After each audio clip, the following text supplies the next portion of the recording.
like the situation for Max because when I'm out of the building, my mind is different. Like once we make this trade, I'm not here no more. My mind's somewhere else.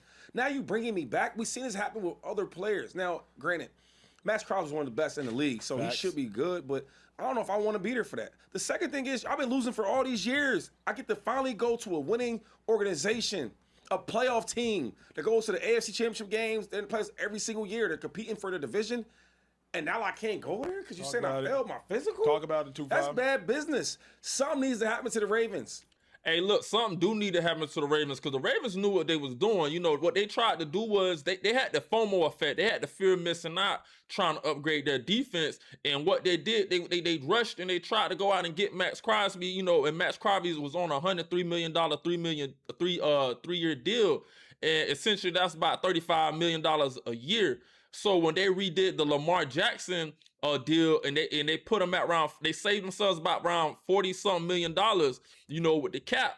But that cap took them to $58 million. But when they did that, they had already rushed and tried to get Max Crosby. They already knew Max Crosby had the surgery for his meniscus. They already knew that. So they knew he was already cleared, but they had the fear of missing out and they didn't want to miss out on trying to upgrade their defense. But by the time they thought about it, they said, oh, let's just use it and say he failed the physical, because when they looked at it, they were supposed to give up 2 first-round draft picks, you know, and then take on, you know, that salary cap or that contract of Max Crosby, and that was going to essentially leave them with like 15 mil left over. And when you look at it, they was like, well, damn, we got Trey Hendrickson out there, you know, argue the best DN available. Why not just go out there and get Trey, bring him in, because he's arguably the best pass rusher right now in the league when it comes to free agents. Let's just go get him, use these 2 first-rounders, and place them elsewhere on our defense. And now we're getting three players for the value of 1 contract. And that's essentially what happened.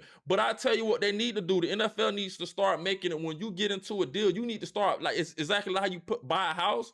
You have to put that earnest money up. And if something that you already knew was, you know, essentially an issue or what could have been some type of variable prior to, they knew that he had that injury. They knew he had that surgery. They knew that from the get-go, but they was just trying to lock him down so they can, like, at least play their cards how they wanted to play them. But that's messed up because like 2-5 said, you know, you bring a man out, he's already in Baltimore. You already evaluate him, and you talking about you done. You got to send them back. It's kind of crazy, but I would say it looks like it'll be kind of like one of those, you know, blessings in disguise for the, you know, for the Raiders, because they upgraded, you know, their team tremendously. So it might look a little like it's going to be more beneficial to them. You know, I know the contract issue might be, you know, the big